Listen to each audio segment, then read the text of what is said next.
Gavana ma Makueni Mutula Kilonzo Jr. wacho na pisa duto mag obila mag nek mar japuonj Albert Ojwang Mieno magin kachiel gi jalup ogai mar obila Eliud Lagat onego maki kendo chwale nyim doho kako okang' mar duoko yie kod geno ma jo Kenya nigodo kuom obila.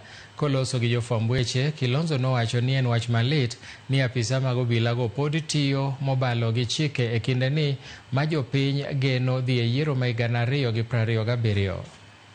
Asked that IPOA should quickly finish the investigations. We could see clearly that the people who took, for example, Ojwang to Mbagathi were making phone calls. Who were they calling? We know that somebody called Talam. Who was he speaking to? Somebody deleted the footage. What footage was it? Somebody sent officers to Homa Bay. Which officers are those? Somebody interviewed a gentleman called Kennedy. Who interviewed those officers? What were they looking at? But more importantly, what is this?